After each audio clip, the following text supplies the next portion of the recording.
It's essentially a ring of people buying and selling these different channels, uploading Family Guy clips off of them, making bank for a few days, and then they get deleted, and it continues to happen. There we go. To me, that's all the confirmation that we need. This conspiracy can end. Hold on there, Jethro! New facts have come to light that change the way that I look at this conspiracy in its entirety. And it brings the claim that this is a pump and dump scheme highly into question. This conclusion comes from people reaching out to me who say they have uploaded these clips themselves and they make money off of them, and a careful review of YouTube's monetization guidelines and YouTube policies. And that led me to one giant conclusion. A conclusion so radical, an idea so out there, that I didn't think it was possible.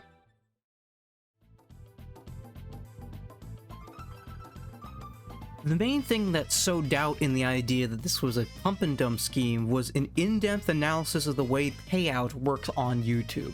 Specifically this little blurb right here. So, little in-depth YouTube lesson here. Any earnings from ads on YouTube has to be tabulated, usually over a month period, because that's when the AdSense account updates. They only update once a month. And the estimate is just that, an estimate. It's not the tabulated conclusion of how much you actually got.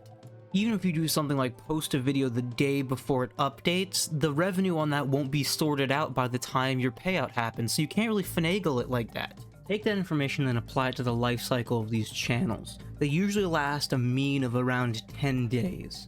There's no way they're lasting to the month period to get the payout. And the reason the accounts are taken down is really the important thing. Copyright infringement. YouTube has many rules when it comes to copyright infringement, but I think the most important one for this scenario is this one. Withhold or adjust revenues or payment. We may withhold or adjust any of your revenue associated with violations of the YouTube channel monetization policies. We will also offset amounts against the future revenues payable to you. And look at right there, content ID claims. I don't know if I have to tell you this, but if a video gets content ID'd and gets copyright claimed, the revenue from that video goes to the copyright holder, which in this case would be Fox. Here are what I would say are the three main things you'd have to do to actually make money in this scenario. Out of a random sample size of 40, I was only able to find 3 channels that fit all this criteria. And you might say, Sean, maybe the 3 that stay alive make enough money to support buying all the other channels as well. No. The ones that are making it past the 15-day deadline are the ones that have like less than 1,000 views. These ain't gangbusters. So this is a success rate of about 1.6%. Not the best odds. And if I take the people who've reached out to me claiming that they've done this at their word, some of these channels can range between $4,000 to $10,000. Doesn't sound like too good of an investment. And then I thought, maybe I'm looking at this wrong. And then I had to consider something. Who's making the most money here?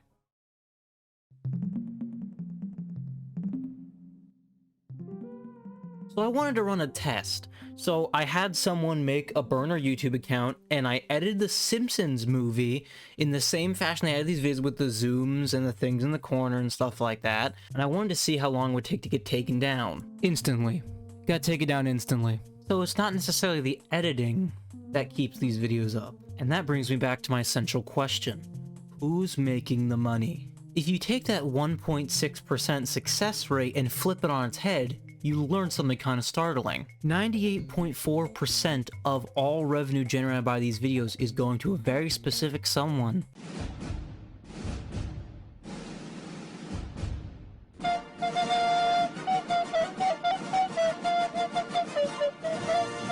We all know that Family Guy has been falling out of the public consciousness. The ratings are bad, people don't care about it anymore. And then you gotta think, is there a way to get the youth interested in Family Guy while also enticing people enough to go check out the full show?